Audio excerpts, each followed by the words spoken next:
Hello and welcome back to Puck on the Parkway, talking New Jersey Devils all year long. James Burley, joined by Daniel Rebane, back again for another great installment of the show. It's been a couple weeks, and we've got a lot of hockey to break down. A lot is going on in the New Jersey Devils world, but first and foremost, I have to introduce my esteemed host, colleague as always, Dan. How's it going, man? Good to see you on this Friday afternoon. How you doing, guys? Back for another one. Obviously, it's been a while since we've been here. Almost a month since we've been here. So we've had a lot of hockey, a bunch of ups and downs. But I'm glad that we're back to talk about some interesting topics that we need to get off our chest. Yeah, it's been a bumpy road to say the least. A lot of adversity throughout the first portion of the season for the New Jersey Devils. As it stands, the Devils are in third in the Metropolitan Division, behind, as you would expect, the Hurricanes and New York Rangers after 12 games, 7 wins, 15 points. The Rangers have been cruising, 21 points. They are far and away the best team in the division right now. The Hurricanes have been what you'd expect, but have lost maybe a couple more games than you'd think. 16 points, one clear of the Devils with a game in hand. So New Jersey right in the discussion for the best of the Metropolitan, as you would expect, but it hasn't been all sunshines and rainbows. Last time we were here, we Devils had a bit of a homestand, so we'll take a look at some of the games that we missed in the end of October that we're going to catch up on. They went on the road, excuse me, to New York and Montreal before coming back, hosting the Capitals. They won both of those games, scored a five-piece in each.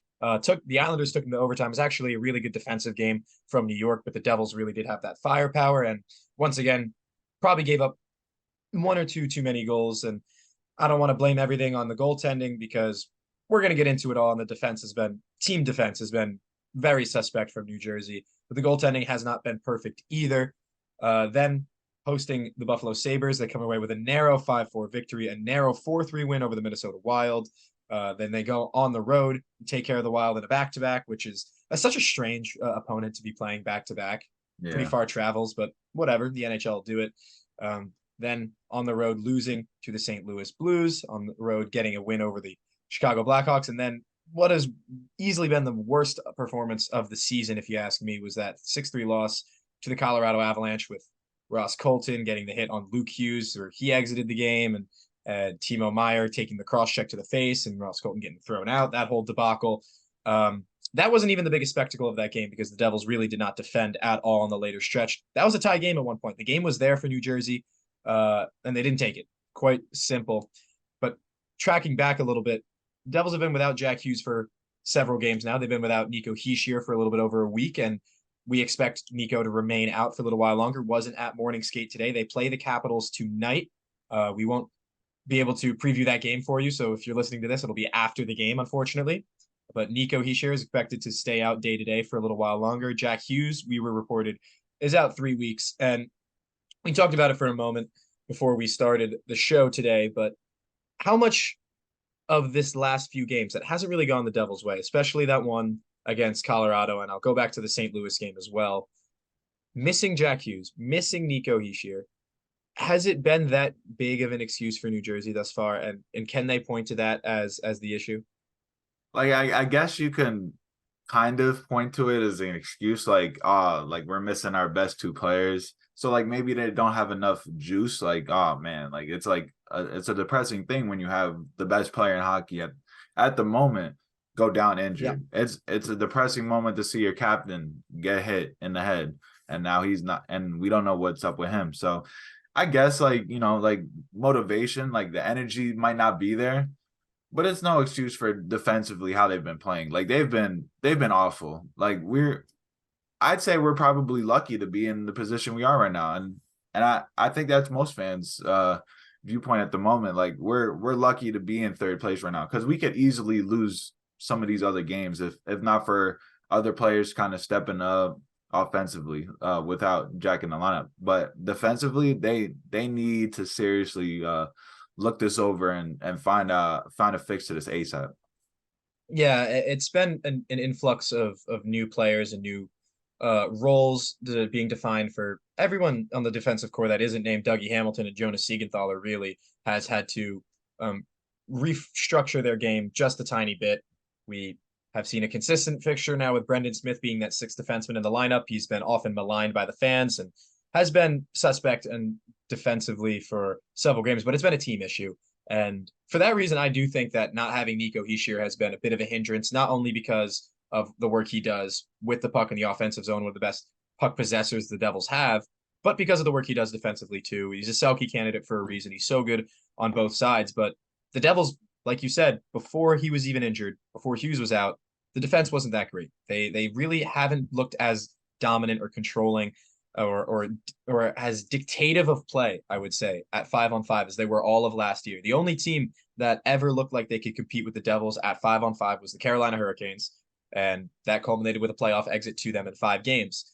Right now, the Devils haven't really found that DNA yet that they definitely still have, because the core of that team is 90% still there. Yeah. I think once it clicks, it'll click. It's going to take probably bringing Hughes back from injury, or one of the two, before we really get to see that progress coming again. But I think for now, it's about sort of the Devils managing and having next guy up mentality, stepping up while those two guys are out of the lineup. And, they scored 4 goals and 3 goals in back-to-back games against the Blackhawks and Avalanche, which is pretty consistent with the way they've been scoring.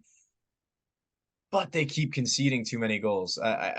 Going back, they haven't conceded fewer than, with the exception of the Blackhawks game, they haven't conceded fewer than 2 going all the way back to the Canadiens on October 24th. So that's a lot of games in a row with a lot of goals going their way.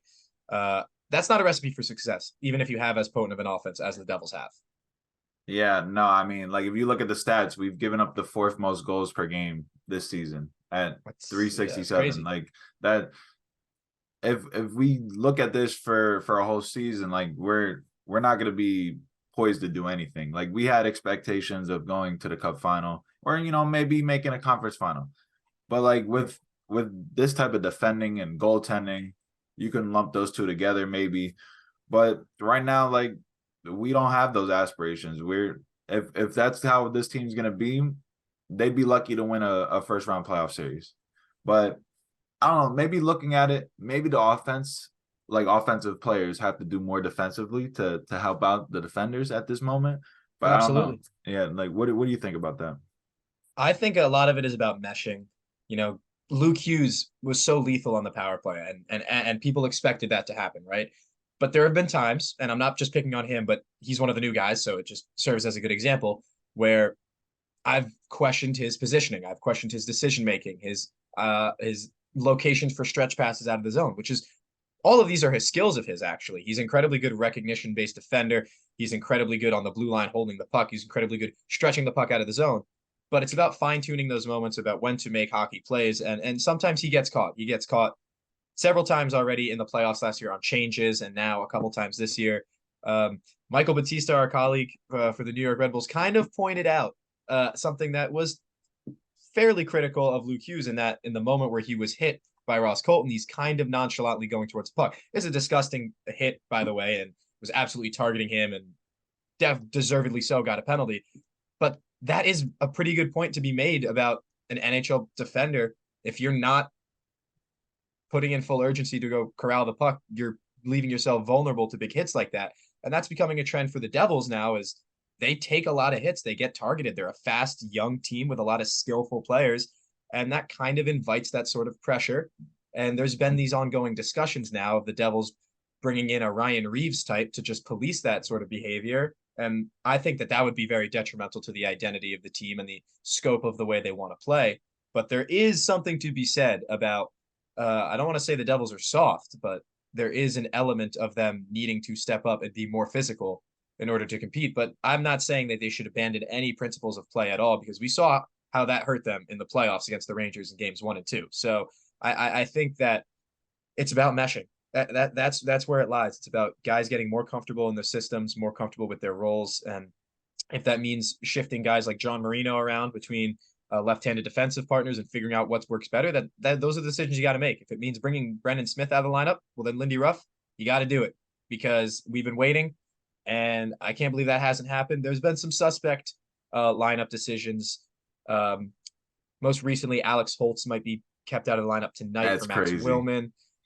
It seems a little premature for Holtz, who I thought hit the ground running better than I thought he would this year compared to how he looked at the NHL level in the last couple years.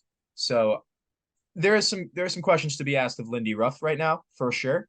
But I think overall, give this group time, let them find their legs a little bit at the national level, and I think they'll be okay on the blue line. And I do think there's an element of the forwards not defending enough, because the penalty kill last year was really great, and the personnel, with the exception of Miles Wood, has stayed relatively the same. So for me, it's about the tactics and the schemes behind the penalty kill have kind of changed. There's been a different attitude towards the way our forwards defend from the front, and I think that's trickled down to their 5-on-5 play, and it's something that they have to rectify. I think they will in due time. I think they're going to be in the race for the Metropolitan Division all year long, right there with the Rangers and Hurricanes. But yeah, I think that you could also turn the page of this discussion and really make a case about goaltending. I didn't want to look back and criticize ourselves for saying that the Devils should not have gone after Connor Hellebuck for whatever contract it would have been, or whoever else was rumored to be a goaltender, elite goaltender on the move. But right now, the Devils goaltending hasn't looked up to par. I think Vitek Vanacek has been solid, but nothing more. I think he had that one remarkable save, and he's let in a couple softies. Yeah. Akira Schmid has been disappointing, because he just doesn't seem to have the edge that he had all of last year and all throughout the playoffs last year, which is disappointing. I'm not saying he's never going to find it again. I'm saying right now he seems to be playing without it. I don't want to say it's been all the goaltending's fault, because No, rightfully so, we've pointed at the defense has been very, very shaky, but the goaltending does have to step up. And I think part of, turning the corner when you have struggling and unconfident defensemen is your goalie can bail you out sometimes, and that brings confidence for everybody. I think Vitek has done that a couple times. I think we're waiting on Akira's moment for that. Vanacek's going to get his third start in a row tonight against the Capitals, against his former team. So I think to keep him getting reps and playing good hockey several games in a row is definitely a good thing, especially at this point of the year. But when it's time for Akira Schmid to step back up, I think it's about time we see a performance from him that starts to turn heads again. Yeah, I'll talk a couple points on what you went over. The team does need to get more grittier, but we don't need to bring anybody in for that. That's just the guys there. They need to be like, they don't have to go goon it around, but they have to be more physical when they can be. They can't just shy away and be soft, and because then you'll just get run around. You'll get hit, and teams will think that they could just get away with stuff. And we saw Ross Cullen thought he could get away with it, and luckily Timo kind of skated over there and he caught a cross check for it. But yeah, we got to get more grittier. We got to get more sandpaper to our type of game when we need, and in times that we need it. We don't. Our game right now is we're fast, and when it works, it works. But sometimes, not all the time it's gonna work. So sometimes you gotta get a little more gritty. And then I'll go to the defense. You brought it up. We kind of need to change the pairings. I think we've seen enough. Last year we were running Hamilton and Siegenthaler. Those were that was the set pair. And then the other two pairs, I think we kind of have to mix those two up. I think putting John Marino and Luke Hughes together, we saw it in the playoffs, worked fantastically. I think that would be the system. I just don't know what they saw this offseason and preseason to say, yeah, let's just go put Kevin Ball there. Like, obviously they thought Kevin Ball would replace Graves automatically on that line, so maybe that's why. But I just don't think Kevin Ball is a top 4 type of player, and Luke Hughes is that type of guy. Even right now, he's been playing solid. Obviously defensively, he's had a couple hiccups here and there, but I mean, putting him with John Marino, I feel like those two complement each other. And then right now, Brendan Smith's not playing the best, but he's playing with Luke Hughes. So sometimes he's thinking he has to go up in the play. Sometimes his positioning has been off all year. So maybe putting Kevin Ball with him kind of stabilizes him. And if it doesn't, then we'll get to this later in the show. We're probably going to have to trade for a right-handed D unless they want to bring up Simon Nemec. But yeah, I think they need to do something with this D core, shake it up a bit. I don't know why we shake up the offensive line so much and then look at the defense when they've been playing terribly and then say, oh yeah, let's just keep running them out there. Yeah, I think that's a pretty good point.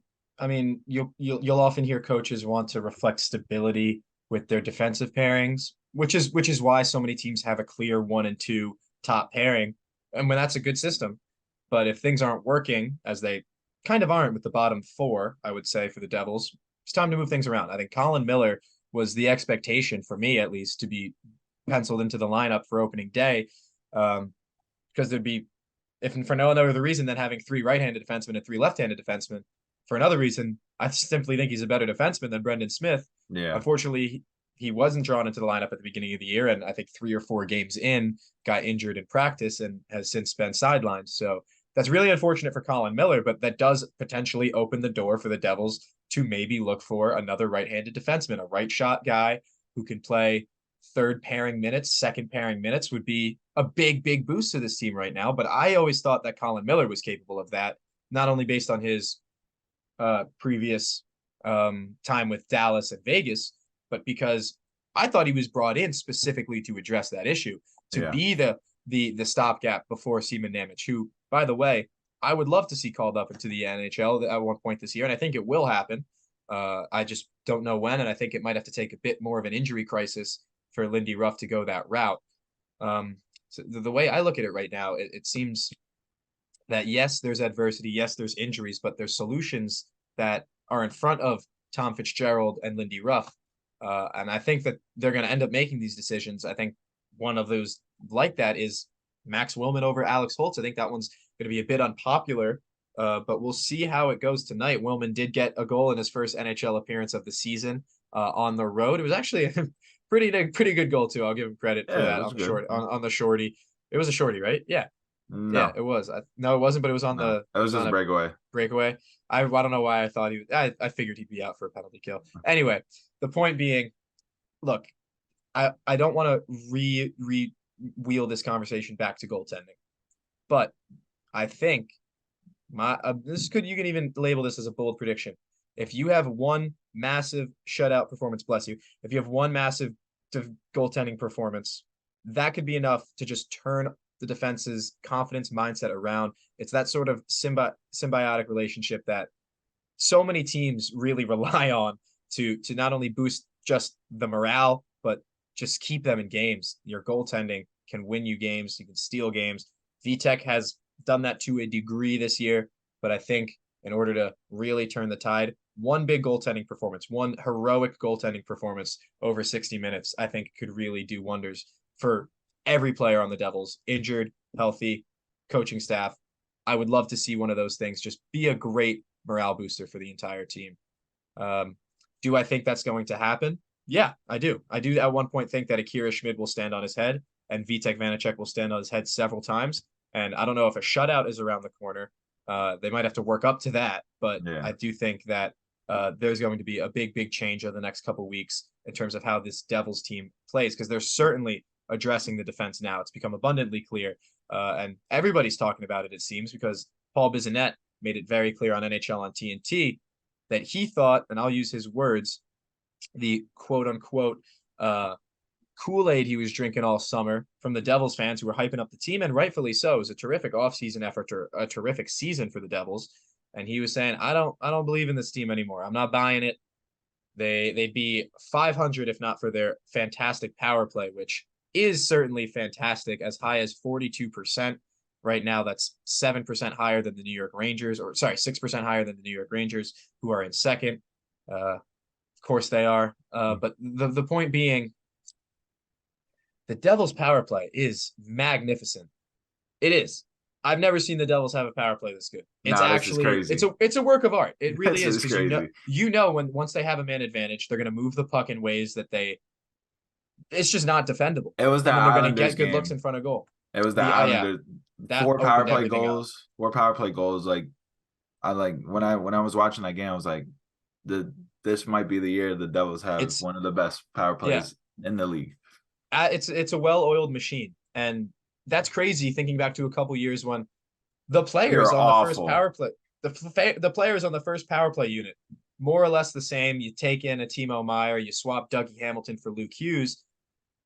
They couldn't figure it out to this degree. Mark Recchi has since gone, and now there's a different structure in place to the power play. I've enjoyed watching it, but last year in the playoffs, we're talking about just don't give up a penalty to the New York Rangers because all they can do is score on the power play. Are the Yeah. Devils now becoming that? Because I don't want them to be that. No. But the power play is part of hockey. If you can score goals, then do it, right? Like Yeah. I'm torn on this. Yeah. Where do you lie? Look, the difference between the Devils and the Rangers from last year is that in a once we get everybody healthy and everybody's clicking, we can score 5-on-5. Like I still believe that. So if our power play is clicking at 35 to 40%, that's just a bonus because I know we're good at 5-on-5. The Rangers' problem was they couldn't score at 5-on-5. They needed the power play.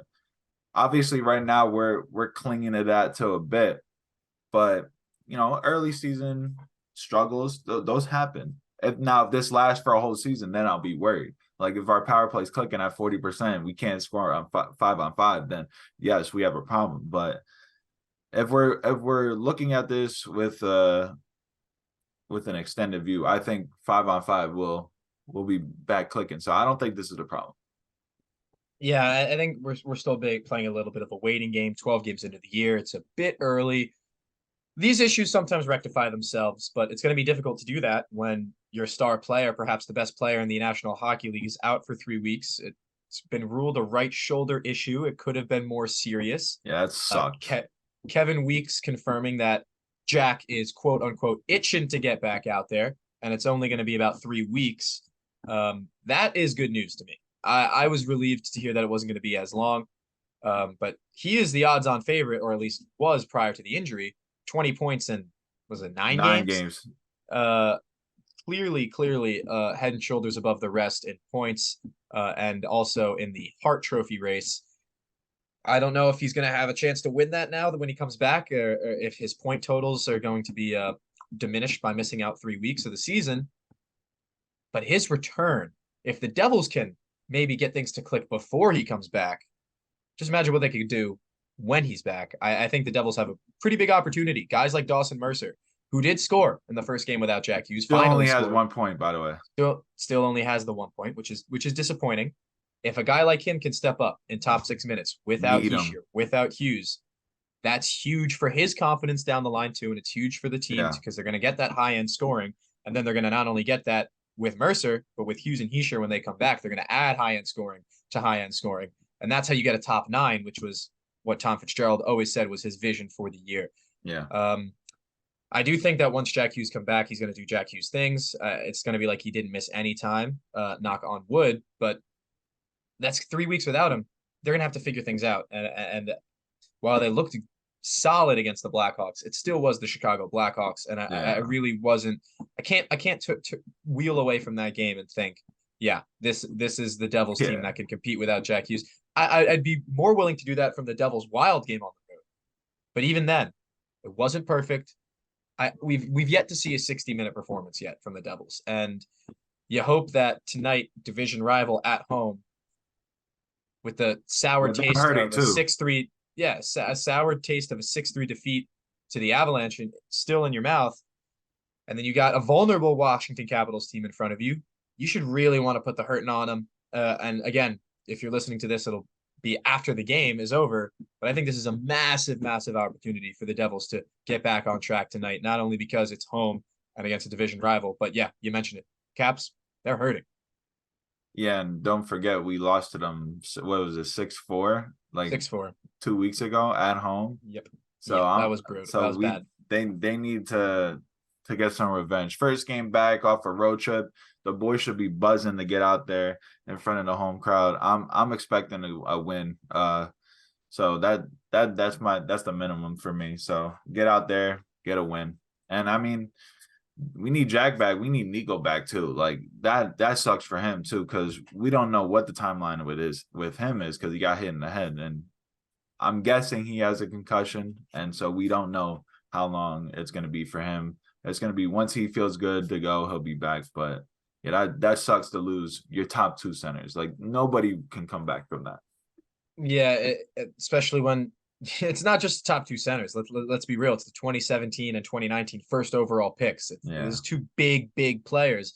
A lot of teams could lose their top two centers, and it would ruin the way their team looks. But they wouldn't be Jack Hughes and Nico Hischier. So I think particularly because it's those two guys, it's just about as bad as it can be for the Devils if you were to have two players injured.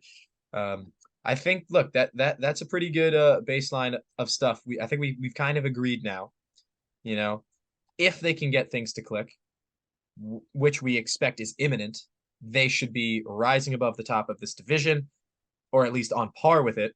And if I'm looking at the schedule down the line, tonight it's the Capitals.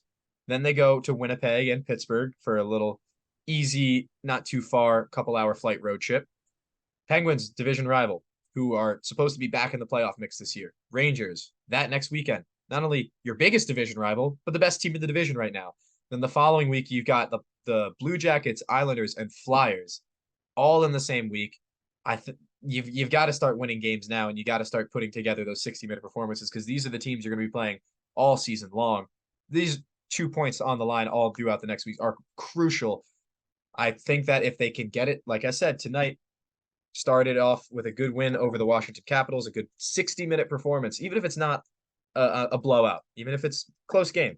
Yeah. Be the better team in all three periods. I think that'll do a lot moving forward. And I really think they can do that tonight, and they should. Yeah. Obviously, everybody talks about American Thanksgiving. That's when the season starts.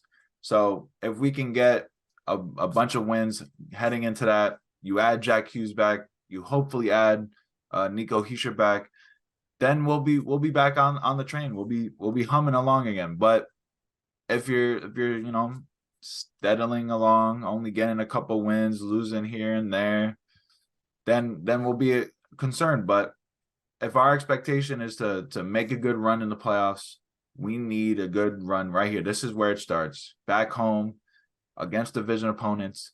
Let's go get some wins and let's get back on track, boys. Well, look, I think that you pointed out the time of the year, and I think that's almost poetic because if you look at this time last year, this was the Devils' streak time last year.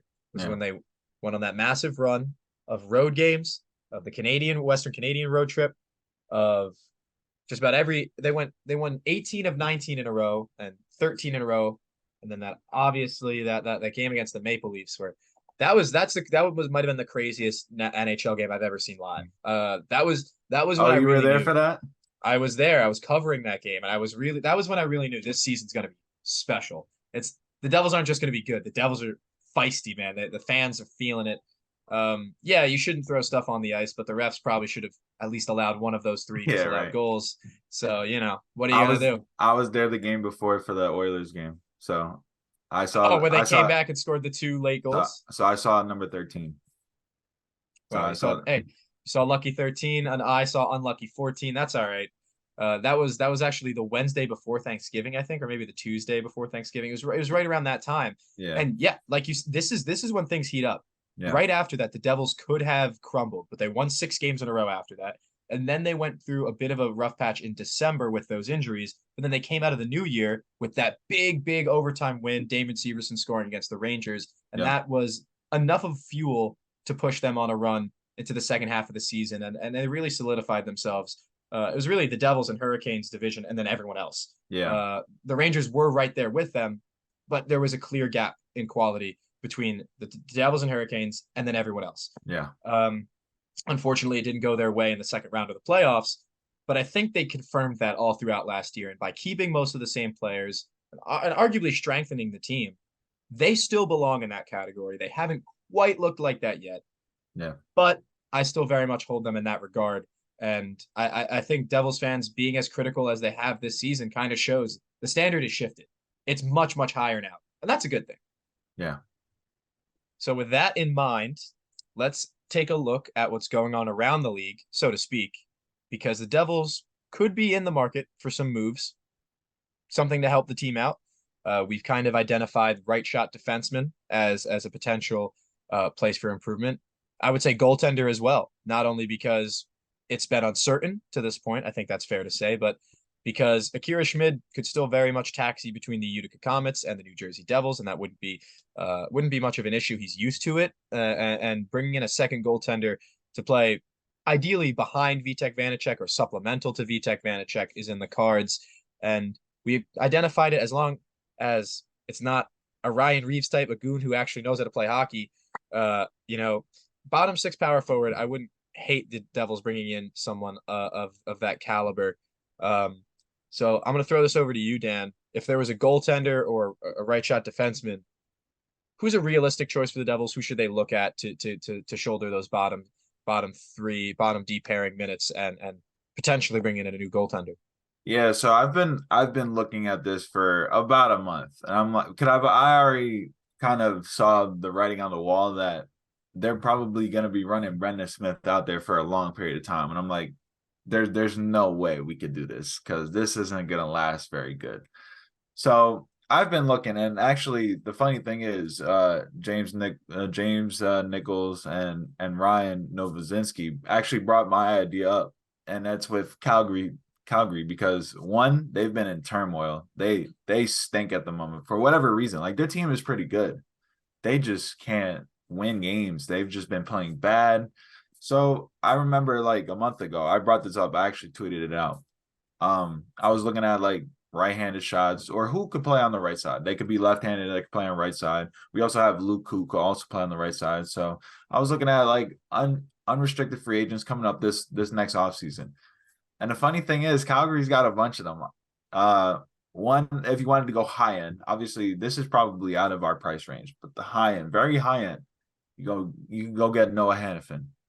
Obviously, that's going to cost a lot. One, It's an arm and a leg, man. he's also a left-handed shot. He could only play on the left side. So that wasn't my idea. But if you wanted to say Noah Hannafin, I wouldn't be mad at it. Just if you wanted to, you know, fantasize about someone to go get Noah Hannafin would be a good idea. But my two realistic options are going to be Christopher Tanev, right-handed shot, 33, and Nikita Zadorov, who could also play I either like side. Zadorov. Both of those guys, those are my two guys right now that I identified. I tweeted it out. I don't know how long ago, but these are guys that Tom Fitzgerald should be picking out. We've also made a trade with Calgary this offseason, so that There's a relationship there. we already have that connection. And to be fair, if we're talking about Chris Tanev, probably not going to cost that much. 33 years old. Obviously, he's a real shutdown defenseman, but he doesn't really bring offensive like parts to his game. And that's kind of what we need right now. We need that guy that can play on the penalty kill. Obviously, they said Brendan Smith's here to play on the penalty kill, but he's always in the penalty box. So I don't know how he can play penalty kill if he's in the box. Yeah. But I've watched Chris Tanev for a while now, and he's a solid shutdown guy. He blocks shots. He's a physical presence. He's probably like the perfect fit. It's just about, could you make the money work? So obviously you'd have to ask Calgary to retain 50%, and it's only for the rest of this year. So it's not like it's anything big. I could go look at his contract right now. It's probably, let's see, did they pay out? No, it's just base salary. So they would still be paying his money anyway, but just 50% just to get the cap hit down. And then you'd have to send Colin Miller and a draft pick back. Because obviously Colin Miller hasn't done anything right now, but you'd have to give the cap room back to Calgary to kind of offset it. So if you send Colin Miller maybe a third, maybe a second, just because they're retaining, I would do that. What do you think about that idea? I wouldn't hate that idea because look, Colin Miller's not going to play anyway. Why not make that move? Realistically, I think that would play. I'm not sure it would have to take maybe a little more incentive than just Miller, so that's why I was like second round pick. I'll Yeah. give you a second round pick. yeah, second round pick. I think that would sweeten the pot just enough.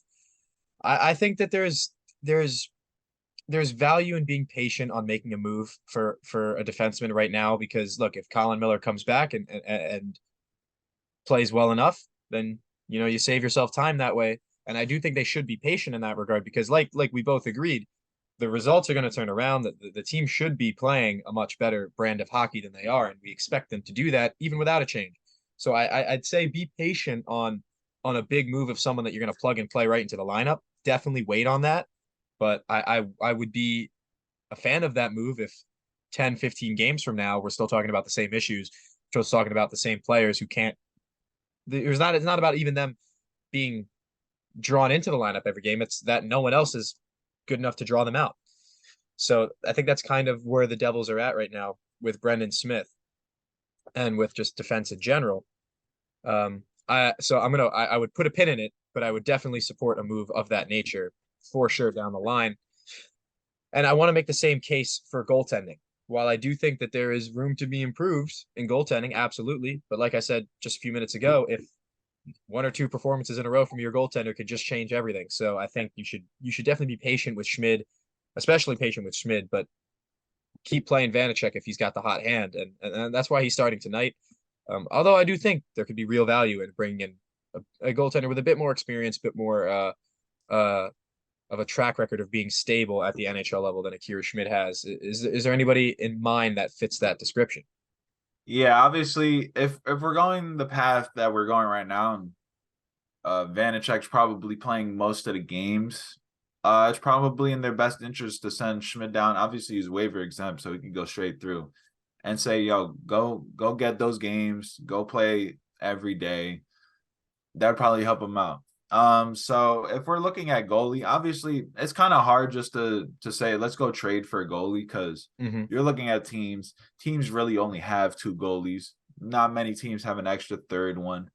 So obviously, if we're just looking at a goalie, straight up goalie, if you're going to high end, it's UC Saros. Obviously, that's probably out of our range because one, you'd have to send VTech back, another high end draft capital, even some prospects back, and they're probably not trying to do that middle of the season. If they were going to do that, they would have did it in the offseason. So let's look at maybe a guy that can be a 1A, 1B. Like we were actually thinking that we would be in the situation this year. Maybe like the Boston Bruins.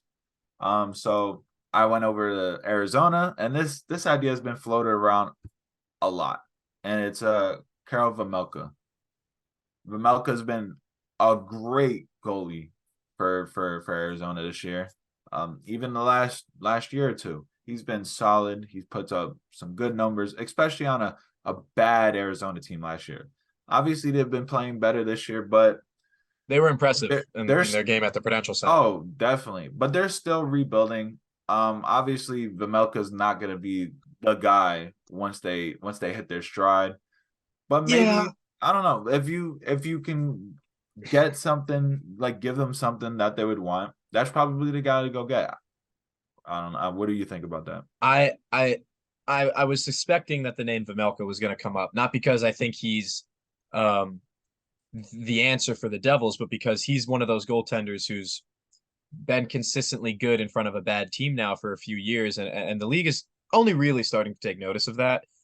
Late last year, I think people were starting to jump on the Karel Vejmelka wave in terms of recognizing his value, and this season's been no different. And if anything, they've only hyped him up a little bit more. But for that reason, I think his window rather of good status as a goaltender, because it's only kind of just opened. I don't want to close the door on it yet, and I think because the Arizona Coyotes are sort of rebuilding, it would take a lot to convince really anybody to commit long term to the Arizona Coyotes. I understand that. But right now, they're in a pretty decent position to convince that goaltender to stay for a little while longer. I believe he's in the prime of his career at the moment. Yes, He's he's 27 right 27 now. year old. Yeah. He's only got one more year after this year as well. Yeah. So I think at the end of this season is when you're gonna find out a little bit more about Karel Melko's future. I think he's probably the best goaltender who isn't already on an elite team right Yeah. now. And I would also put him, if I'm making a tier list of goaltenders, I put him at like the B plus A minus tier because he's right on the cusp of elite, but not quite. And I would think he would be an improvement over Vitek Vanacek if you ask me. Yeah. So not by much actually, but he would be. So I think that would definitely be a step in the right direction for the Devils. I just don't see that happening um, during the season. Maybe if the Coyotes are out and it's trade deadline time, I think then you could see him Yeah. on the move. I also goaltenders moving at the trade deadline always bothers me because you have to be stable force, especially a starting goaltender. Um, so I think he's the right choice around the league. If I look around the league, Saros is the end all be all right choice. But let's be realistic here. Karavimelka probably fits the bill a little bit better, a little bit more. But I Yeah. don't see it happening during the season. Just one more fun fact about him. He's from Trebiš, Czechia, which I don't know if you know about Trebiš. That is the hometown of Patrick Elias as well. So Oh, so definitely could definitely has to happen now. could be a match made in heaven. Don't know.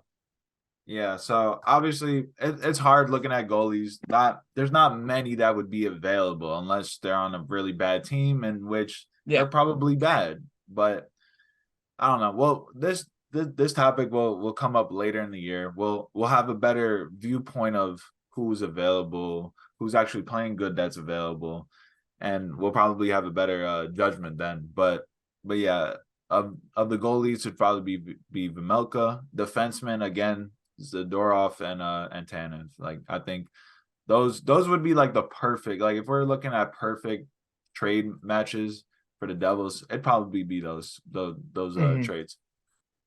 Yeah. And look, I told you I wasn't going to name anybody specifically who Yeah. of a bottom six forward nature, but there was one player who played against the Devils who they wouldn't be able to bring him in. He's kind of tied, I would say, tied down to where he's at right now, but who's I thought was terrific and kind of fits the bill of, that bottom six type energy that the Devils have kind of been lacking a little bit, and that's Daniel Sprong of the Detroit Red Wings, who is Mm, practically not even a third liner.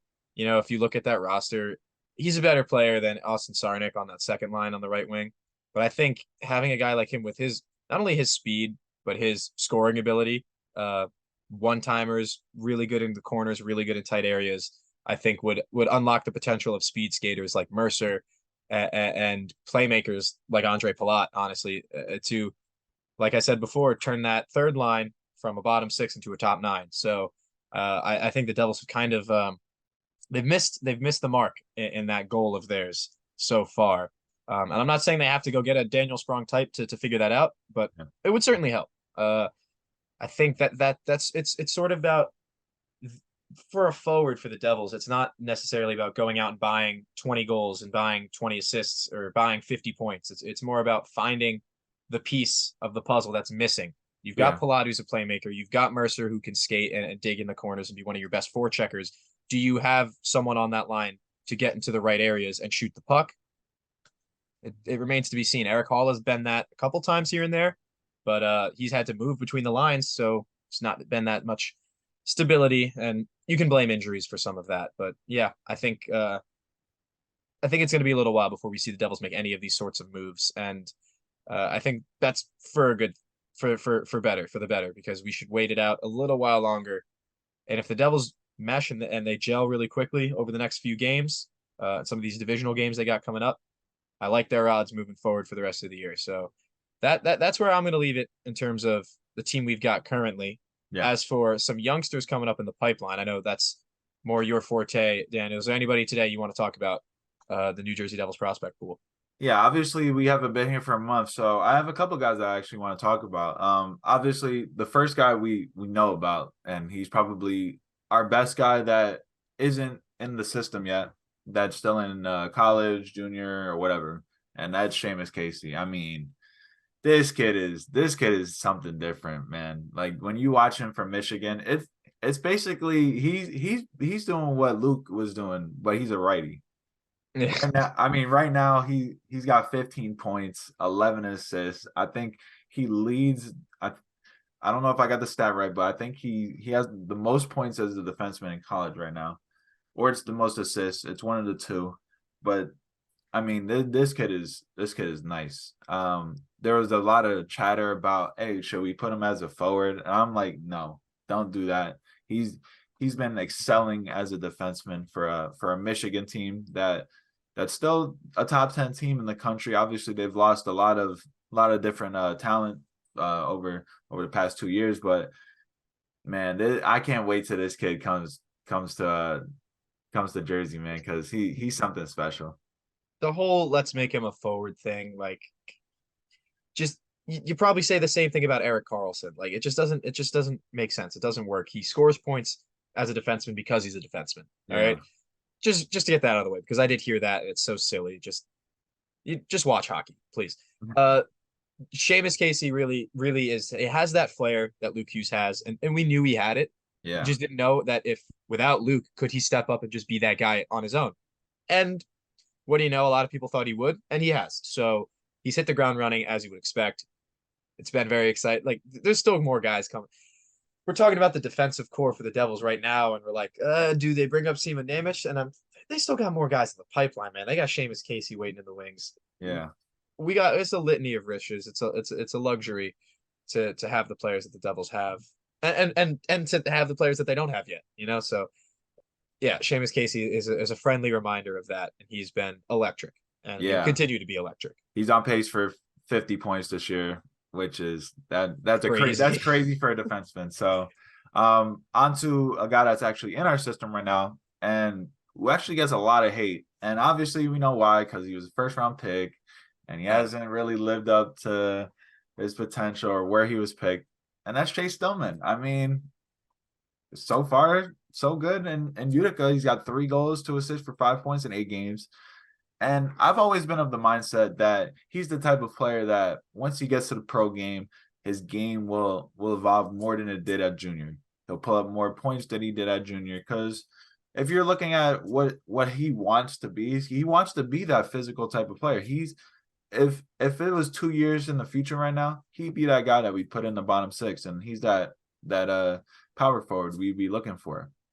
But I mean, personally, what I've seen from him in Utica has been so good, solid so far.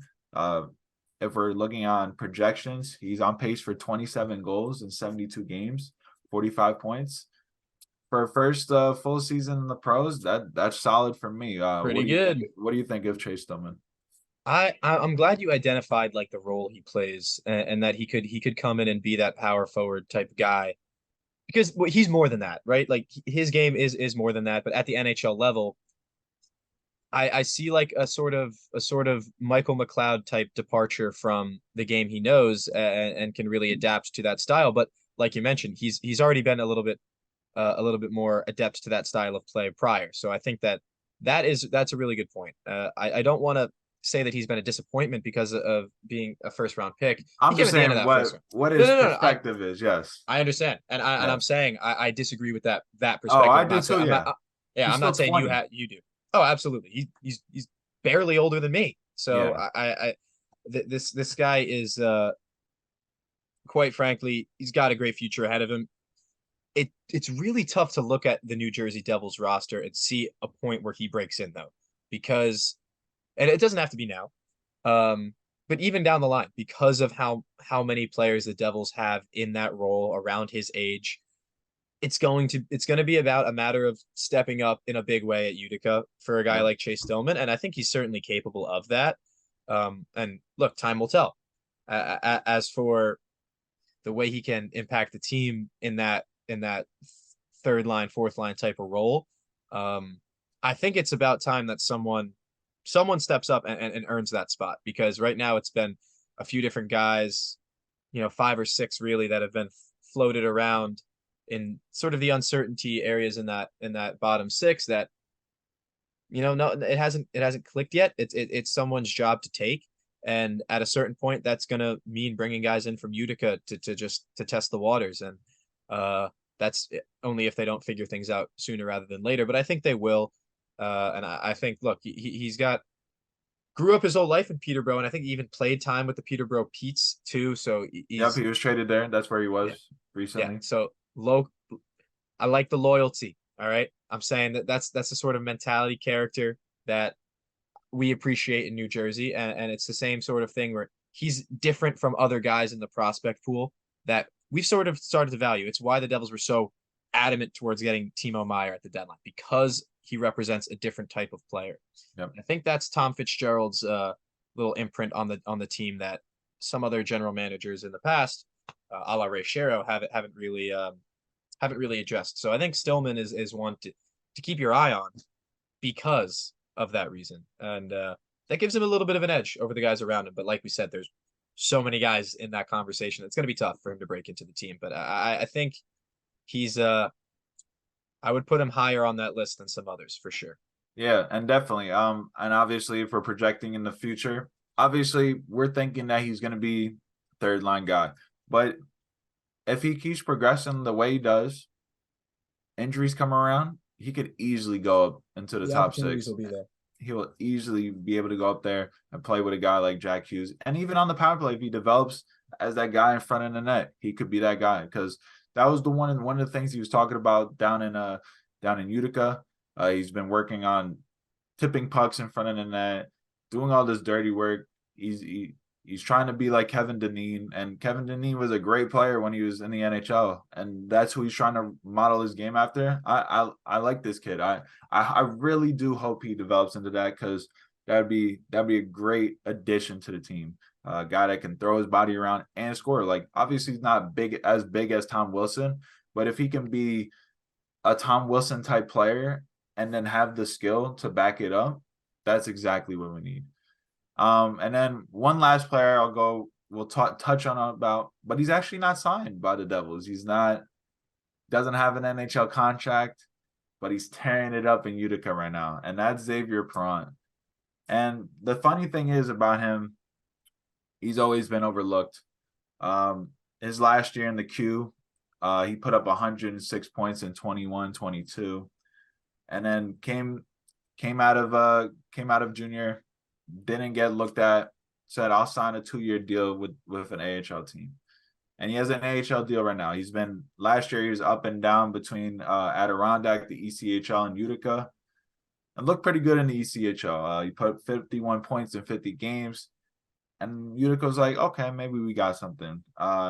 Played here and there with Utica last year, but now this year, tearing it up. Obviously, he goes back home to Laval, where he's from, gets a hat trick. Right now, he's got 9 points in 8 games, 5 goals, 4 assists. I mean, I'm not saying this is anything to look forward to with his future with the Devils, but I mean, if he keeps putting up these numbers, he's still only 22. Let's just say that he's only 22, and if he's putting up numbers that he's projected, 81 points in 72 games, Devils might have something there. Obviously, he might not eventually make the NHL, and that's the ultimate goal. But if you sign him to a contract and he's still putting up these numbers, but he can't make it to the team, he's always a trade piece for another team. I don't know if you've seen some of his highlights so far this year, but I mean, he looks good, man. Obviously, the Devils don't have many other guys other than Jack and Jesper Bratt that are actual playmakers. The game flows through them. He's one of those type of guys. So Yeah, I if I can touch on, because look, I'm not entirely familiar with his game, but what I do know is that the level between the ECHL and AHL is probably it's pretty steep gap in terms of forward quality between yeah, those two leagues compared to the AHL and the NHL. yeah, The gap in goaltending is massive between the AHL and NHL. That's the biggest thing. That's the yeah, biggest thing that separates the two. But the players, pretty similar between the AHL and NHL. You go down to the ECHL, there's the gap. yeah, For him to be a point per game player for the Adirondack Thunder and then immediately jump to the Utica Comets and continue being a point per game player, that is incredibly impressive. It's hard to do, and it's a sign of growth, right? yeah, It's a sign of consistency and stability, and that the team does really go through him. If that's the sort of the sort of identity, personality he brings with him, no matter what the team is, no matter what the level is, I think the sky could be the limit. Again, it's going to be incredibly hard, probably yeah, harder to break into this Devils team than 95, maybe 100% of other teams in this league, just based on their prospect pool, their youth, and where their strength pieces are in their roster. yeah. But a trade could be down the line. There's opportunity uh, all over the place for a guy like Xavier Perron, who just blew up on our radar. kind of was an unknown until this. So Yeah. you have to give him a lot of credit for what he's been able to do. And yeah, there will be opportunities down the line, and you think they're going to come sooner rather than later. He's 22 years old, like you said, crushing it in Utica. It's small sample size, just eight games, 9 points. But if you look at what he was able to do in the ECHL, and you see this as a continuation of that, it starts to look a lot better. Yeah, and so far the Devils actually have a bunch of open contract slots. So if he does this for a more extended period of time, let's say half the season, I'd say probably you should sign him just to because right now if an NHL team wanted to, they can go and sign him right now, bring him over to the NHL squad and play him in the NHL. So I'd say if he continues this up, obviously, again, we don't think he's gonna get to the NHL. It's an underdog story. He's still got a long ways to go, but Yeah. this is a good sign for Xavier to keep doing what he's been doing from the ECHL from junior and now bring it to the AHL Utica Comets. And that's good for Utica as a team because they don't have many players that drive play like he can. So that's good to see. Yeah, it's certainly good to see. Like you said, he's a long ways away, but we're gonna be watching pretty closely, hoping the best for him and just about everybody who comes through the ranks of the team. You always want to root for those guys, and when some really stand up in our underdog stories, we reminded of why we love this game and why we love rooting for players, rooting for teams like that. Yep. So good little feel good story to end the show today, I think, because it hasn't been all sunshines and rainbows like we said for the Devils, but as we suspect, their sort of disastrous defense is going to hopefully work itself out sooner rather than later, and Yep. their Hopefully. perfect essentially power play is going to have to stay that way until it does, because they have not looked like themselves playing at even strength. Is there anything else you wanted to add before we wrap things up, Dan? Yeah, just pray for Nico. Hopefully his whatever he has, we're speculating, but it's most likely a concussion. Hopefully his symptoms improve and he gets healthy. Jack as well. Obviously he's biting at the bit to get back. Obviously we know Jack. We see him. It was unfortunate that he fell like that into the boards and just kind of derailed what he started the year at. Obviously 20 points in 9 games. It's ridiculous. It's mind blowing for us as Devil fans to see that when he went down and then he left, came back and then left again. I was like, man, like what do we got to do? What like Yeah, we have something good and it's just taken away from us. So hopefully he comes back and whenever he can because he is our team, man. He's yeah. he's one of the heartbeats. It's a shame that we spent all this time talking about the Devils and we don't get to talk about just how good Jack Hughes is for an episode, because he's been What a sidelined with an god, injury. bro. Yeah, it's unfortunate for us. It's even more unfortunate for him. He's the one going through the pain. He's the one who has to sit on the sideline and watch his teammates. Hopefully not for long. Yeah. Speaking of not for long, we're gonna be back soon with another episode because Devils hockey is gonna keep chugging along tonight. They're home against the Washington Capitals. A big divisional game, big game for them to get revenge on the Caps.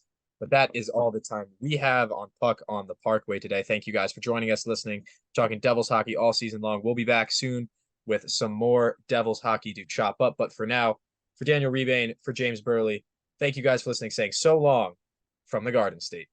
See you guys.